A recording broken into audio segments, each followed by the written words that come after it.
Pais amados, mais uma palavra para o meio do seu coração. Eu gostaria que você abrisse a sua Bíblia, por gentileza, no livro de Êxodo, capítulo número 18, versículo 13 ao versículo de número 27. Mantenha a sua Bíblia aberta. Nós estaremos trazendo uma palavra que é organizando e administrando por princípios. E eu gostaria que você nos acompanhasse durante esses momentos em que estaremos aqui falando sobre este assunto. Por gentileza, abra sua Bíblia. Obrigado. Mantendo a sua Bíblia aberta, eu gostaria de trazer uma introdução para nós. Primeira coisa, o que é princípio? Semanticamente, ele é definido como a origem causa primeiro, ou seja, aquilo do que algo procede. Gostaria também de falar que é a semente que contém o todo da planta de forma embrionária. Gostaria também de falar para você que irá se manifestar posteriormente. Primeiro você planta e logo após você verá uma planta que estará nascendo. A planta inteira, uma árvore, tem todo o seu potencial dentro de uma única semente. Isto é um princípio da parte de Deus. Uma semente também tem caráter expansivo, pois se expandirá se tiver as condições de vida adequadas. E crescerá assim, muito mais visível, belo e grandioso. Então, meu amado, você me acompanhando, eu gostaria de trazer para você um princípio que dentro da administração, ela é vista, é uma palavra, é sinergia. A sinergia, o que é sinergia? Quero trazer isso para nós, para fazer esta aplicação. A sinergia acontece quando 1 mais 1 é igual a 10, 100, ou mesmo 1000, ou a 10.000, ou a 1 milhão. É o poderoso resultado ao qual se chega quando dois ou mais seres humanos respeitosos decidem juntos ir além de suas ideias preconcebidas para enfrentar um grande desafio. Aqui nós estamos vendo algo interessante. É a paixão, a energia, a habilidade, a emoção de criar uma nova realidade que é qualitativamente melhor do que a anterior. Amados, quando nós observamos isso, vamos pensar na área musical. Eu não sou músico, mas a música é um exemplo de sinergia humana, ritmos, melodias, harmonias e estilos individuais que se combinam para criar uma nova textura, riqueza e profundidade musical. Os musicólogos, os estudiosos da música, nos informam que durante grande parte da história da humanidade, a música foi uma arte de improvisação. As pessoas simplesmente tocavam ou cantavam juntas a qualquer momento. Escrever música de uma maneira padronizada e orgânica e sistêmica é conquista recente. Ainda hoje, algumas das músicas mais interessantes, como o jazz, são improvisos. Então, meu amado, aqui nós estamos começando a entender um pouquinho. Um acorde musical, ele é composto por várias notas tocadas ao mesmo tempo. As notas não perdem seu caráter individual, mas juntas criam uma sinergia, ou seja, uma harmonia que as notas individuais não conseguem produzir. Assim como as notas musicais, as pessoas sinérgicas não perdem suas identidades. Elas combinam suas forças com os pontos fortes das outras pessoas para produzir um resultado muito maior do que qualquer um poderia alcançar. Ao observarmos isso, vamos observar uma coisa desse texto, em que você está aberto. Após a fuga do Egito e passar a pé enxuto pelo Mar Vermelho, com todo o povo recém-libertado, Moisés acampou no deserto e logo depois recebeu a visita de sua mulher e filhos, levados por Jetro. No dia seguinte, contudo, o sogro já percebeu que havia algo de errado na liderança de Moisés. E aqui é que está o cerne da questão.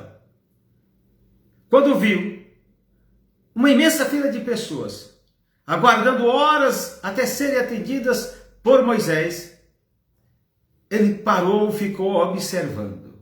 Não foi 1 minuto, nem 2 minutos, e foi sistêmico. Ele foi analisando pontualmente. E aí ele questiona: O que é que você está fazendo com o povo? O que é que você está fazendo com o povo? É uma pergunta que não quer calar. Porque se senta sozinho enquanto eles o procuram de manhã até a noite ou até o anoitecer. Ele perguntou a Moisés. Jetro fez a pergunta. Mas certo do seu comportamento, Moisés, ele respondeu que este era o seu trabalho. Afinal, todos esperavam que ele resolvesse as pendências com base nas leis de Deus.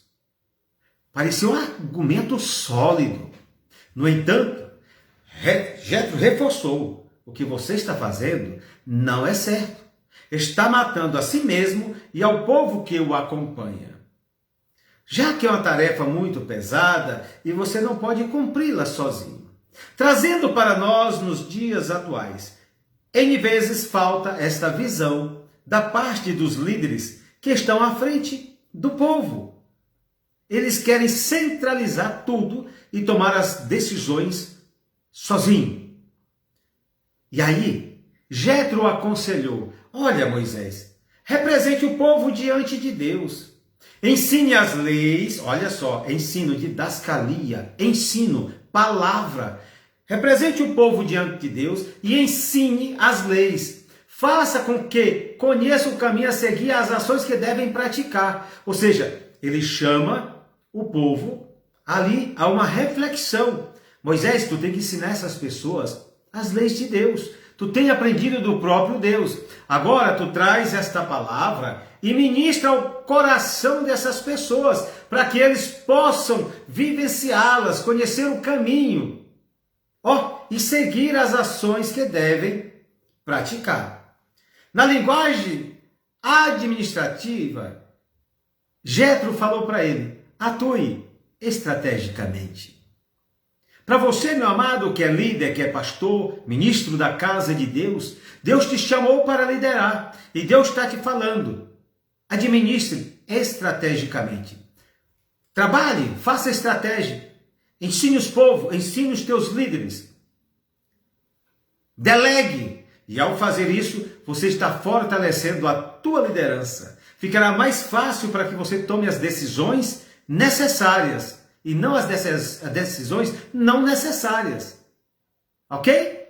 Vamos continuar. Amado, e a seguir, Jetro chega e recomendou ele recomendou para Moisés o modelo grupo tático operacional para de administração, composto por homens capazes, preste bem atenção. Escolhe entre o povo homens capazes, primeira coisa, capazes, de bom caráter, tementes a Deus. Então nós vemos três coisas interessantes: capazes, preste bem atenção, caráter, bom caráter e temente a Deus. Capacidade, caráter e obedientes. Aqui, capacidade, caráter e obediente. Três coisas. É um pilar. Quando nós observamos deste pilar, e aí ele diz assim: depois disso, você ensinou, não ensinou? Ensina teus líderes. Após isso, agora você vai estabelecer chefes de 1000, de 100, de 50 e de 10. Aqui está o grupo de liderança: 1000, 100, 50 e 10. Aí ele fala assim: os assuntos graves estarão para ti, e os simples eles resolverão. Por que eu estou falando isso para você? Aqui nós vemos algo fantástico. Existem homens que são capazes de liderar 1000, outros são capazes de liderar 100, outros são capazes de liderar 50 e outros são capazes de liderar 10. Eu não posso pegar um líder de 10 e botar para liderar 1000, como eu não posso pegar um de 50 e botar para liderar 100. Assim tem que ser organicamente. Você tem que ter a capacidade de visão para ajudar o teu líder a liderar. Aí aqui nós vamos ver uma coisa interessante. Desse modo, repartirão a tarefa e você poderá realizar a sua parte, ou seja, você não vai se cansar tanto. E aqui entra uma coisa interessante, chama-se supervisão. Vamos traduzir assim, o que é supervisão? Supervisão é você ver mais longe do que o teu liderado. Vou te mostrar uma coisa, você está vendo o meu olho natural? Está vendo? Agora eu vou te mostrar alguém que tem uma supervisão. É alguém que tem um olhão desse tamanho. Ele consegue ver mais longe. É isso que eu quero para você. Tenha uma supervisão. No versículo 24, eu não estou lendo o texto, mas você sabe onde está o texto.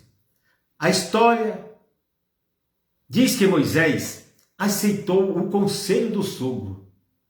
Querido, aprenda a ouvir. Aprenda a introjetar as informações. Ele ouviu o conselho do sogro e fez exatamente aquilo que ele havia dito. Hoje em dia nós vivemos um momento em que as pessoas não querem mais ouvir. Tem um ditado antigo aí que diz assim, que se o conselho fosse bom, ninguém dava, vendia. Eu quero te falar uma coisa. Quem inventou este ditado foi o inimigo da tua alma. E você sabe quem ele é. Então, meu querido, aprenda isso. E ele fez tudo quanto Jetro tinha falado para ele fazer. Porém, não pense que foi uma tarefa fácil. Foi uma tarefa difícil. Porque primeiro, ele precisava fazer o quê? Olha só. Líder de 1000 teria que ser treinado. Líder de 100 teria que ser treinado. Líder de 50 teria que ser treinado. Líder de 10 teria que ser treinado. Ele primeiro treinou todo mundo. Esse aqui é o que eu chamo para você. Treine a tua liderança. Não adianta você pegar uma pessoa e colocar ali. Observe como Jesus fazia. Ele pegava as pessoas e treinava no caminho, rodós, caminho. Deus quer fazer a mesma coisa através da tua vida, no caminho. Ensina no caminho, junto contigo.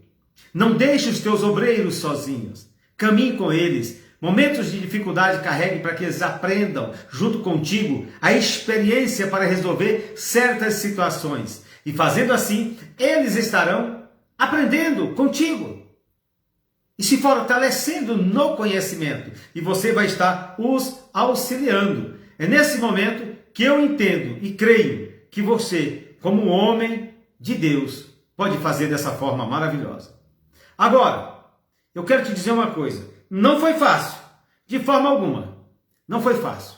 Conforme a passagem de número 26, 51, se você quiser abrir, pode abrir aí. Pouco mais de 61.000 pessoas estavam acampadas nesta conta. Só entrava homens e adultos. Mais de 601.000 pessoas. Desconsiderando-se mulheres e crianças. Portanto, fazendo uma conta aproximada, todos eram necessários para estar ali, para serem administrados.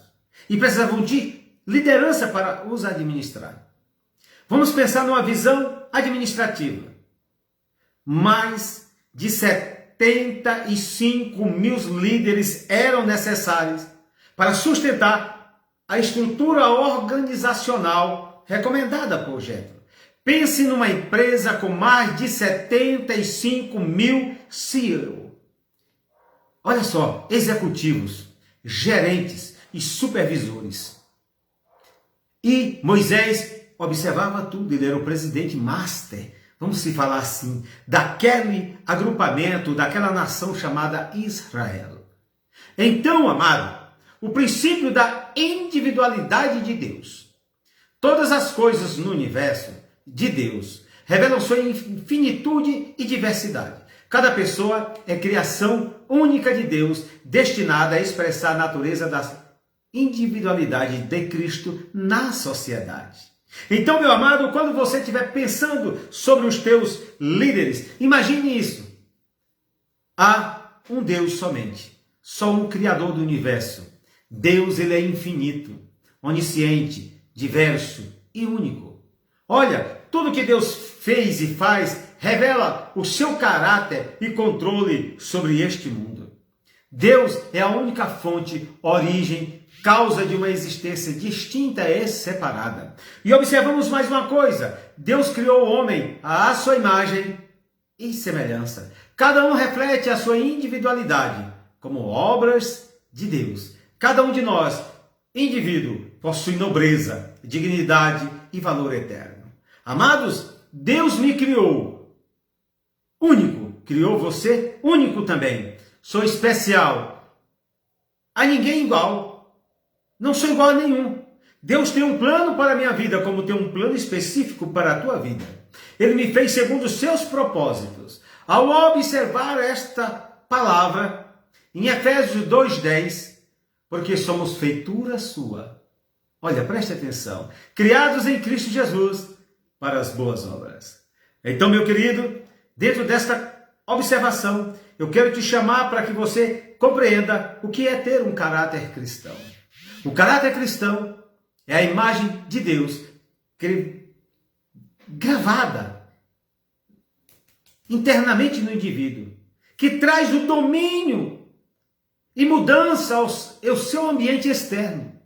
A imagem de Deus está gravada dentro de mim, está gravada dentro de você, que vai trazer mudança ao seu ambiente externo, ou seja, nos seus relacionamentos interpessoal. Primeiro eu me relaciono com Deus, depois eu me relaciono comigo mesmo, intrapessoal, e depois com os meus amigos, interpessoal. Amados, podemos imitar pessoas, desde que elas sejam imitadoras de Cristo.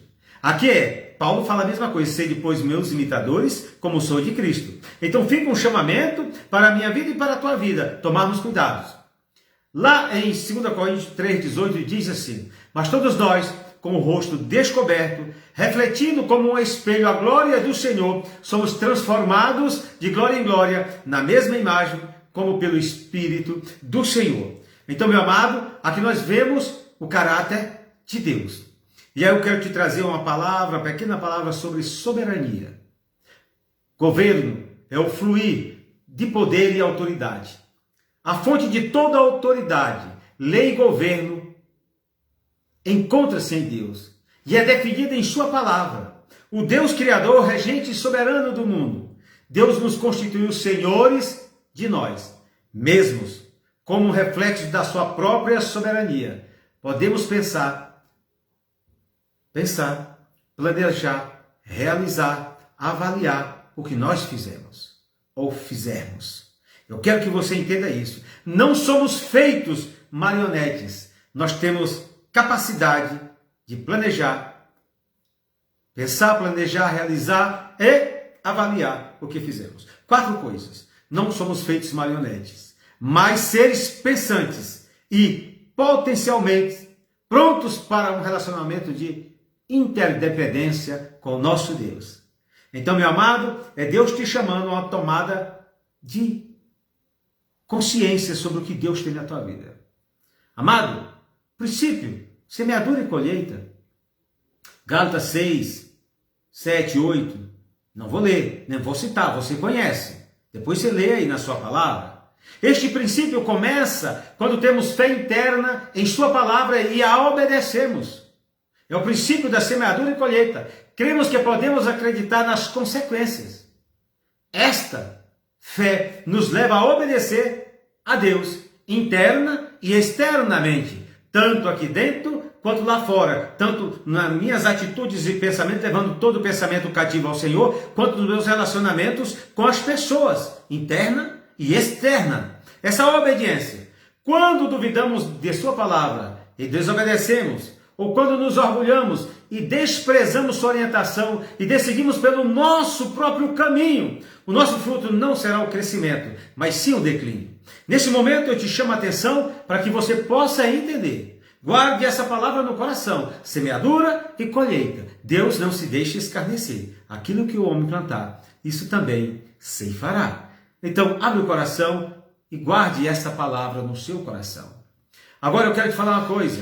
Um princípio que é muito interessante para nós. É o princípio da aliança que Deus tem para conosco, que é a unidade na pessoa de Cristo Jesus. Quando nós lemos a palavra no Evangelho de João, no capítulo 17, que é a oração sacerdotal, ele diz para que sejam um comigo como eu sou um contigo. Isso é unidade na diversidade. Acordo interno ou unidade indivisível produz união externa que é visível nas esferas da igreja, lar, família, comunidade, em todos os lugares. Estou falando à igreja. Então, antes que dois ou mais indivíduos possam atuar efetivamente juntos, eles precisam estar unidos. Unidos. Aqui nós estamos falando de aliança, de unidade. Não adianta eu chamar uma pessoa para trabalhar comigo se ele não está unido comigo na minha visão, no pensamento, e que possamos construir juntos a obra do Senhor, pautado na palavra e não naquilo que eu acho da palavra, mas naquilo que a palavra fala para mim. Por quê? Se eu não concordo com o outro está ali para trabalhar comigo, mas ele não acredita na palavra, ele acredita naquilo que ele acredita da palavra. É o famoso diz que é assim: eu acredito desta maneira, eu entendo desta maneira, mas a palavra, o entendimento é uma só, porque o Espírito Santo nos revela aos nossos corações. Então preste atenção, há uma diferença. Não tem como você estar com uma pessoa que não entende a palavra, não compreende a palavra. A palavra é a mesma hoje, ontem e eternamente. Ela não muda. Assim é Cristo, porque Ele é a palavra. No princípio era o verbo estava com Deus e o verbo era Deus. Ele se fez carne e habitou entre nós, tabernaculou entre nós. Olha, ele sofreu, veio à terra, sofreu, nasceu e viveu, sentiu o que nós sentimos, diz no livro de Hebreus capítulo 2, para que pudesse se compadecer de nós. Esse é o nosso Deus que nós servimos. E a Bíblia Sagrada diz, para sempre, Senhor, a tua palavra está firmada nos céus. A palavra está firmada nos céus. Em outro texto da Bíblia Sagrada diz assim, e esta palavra que está implantada em vossos corações é apta para salvar as vossas almas. Que palavra é essa? Essa é a palavra revelada para nós. Que palavra é essa? É Cristo Jesus. Cristo em nós, a esperança da glória. Então, unidade na palavra. Na palavra. E através da unidade na palavra, nós vamos trabalhar diuturnamente para alcançarmos a unidade nos projetos estabelecidos, desde que estejam de acordo com a palavra de Deus. Olha, antes que dois ou mais indivíduos possam caminhar juntos, eles precisam estar o quê? Unidos, juntos, nos propósitos e convicções. Então, precisamos disso. Então, meu amado, nós vamos estar encerrando por aqui esta palavra. Quero que você guarde essa palavra no seu coração. A ironia é que hoje em dia muitos consideram difícil formar um simples substituto. Preferem, sabe fazer o quê? Somente nas grandes igrejas, em qualquer igreja hoje em dia. Pega um filho e coloca ele para ser o substituto do pai. Nós estamos vivendo hoje. Não é mais o Espírito Santo que escolhe os seus obreiros. São os homens que escolhem os seus obreiros para deixar. Nós estamos vivendo monarquia. Nós estamos no princípio da monarquia. O patrimônio é grande. Então, meu filho, que não tem chamada para aquilo, que nunca liderou nada, que nunca liderou nem 10 pessoas com dignidade, nem 100, nem 50, coloca para liderar 1000. E qual é o final disso tudo? O final é a derrocada. Como falei para você. Nós não podemos viver dessa forma. Então, meu amado, quero te falar uma coisa. Mesmo contando com uma série de pessoas pós-graduadas, você entendeu? Na igreja, cheia de conhecimento, cheia de sabedoria, não consegue formar um líder. E se tem líder, eles colocam de lado e pegam aquele que ele acha que deve ser. E sempre o cetro é passado para alguém familiar. Isso é um problema sério na obra do Senhor. Tenho descoberto isso ao longo do tempo e isso é uma realidade que não podemos negar. Estão errados? Sem questionamentos. Não vamos entrar no mérito da situação. Deus sabe de todas as coisas.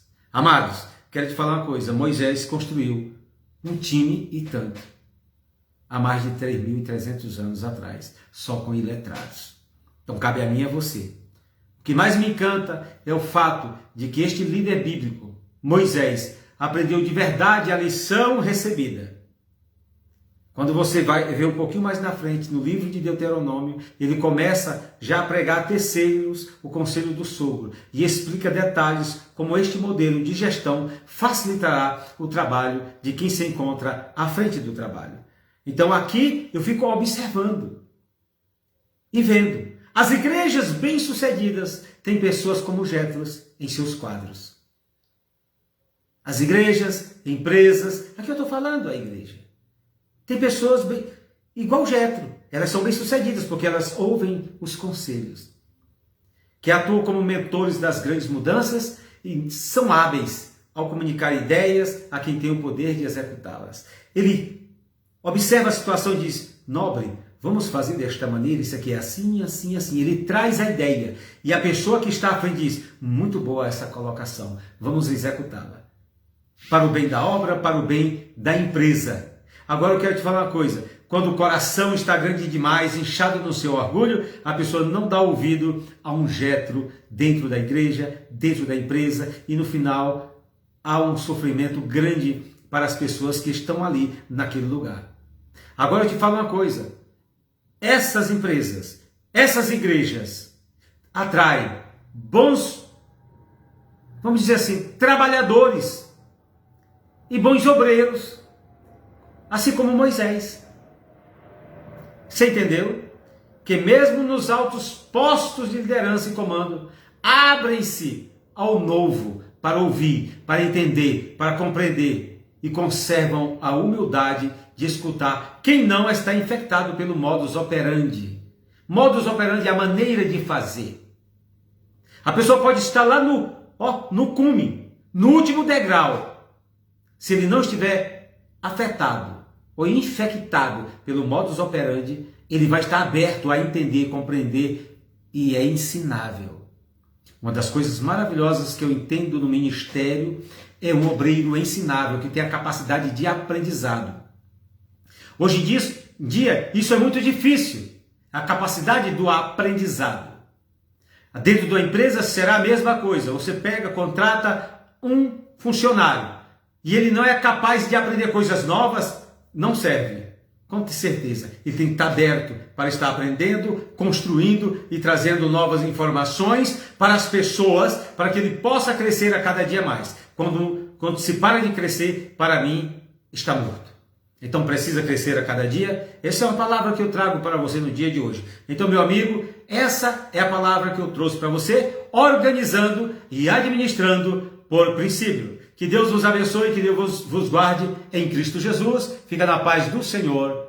Pastor Enê Lima, Brasília, Distrito Federal.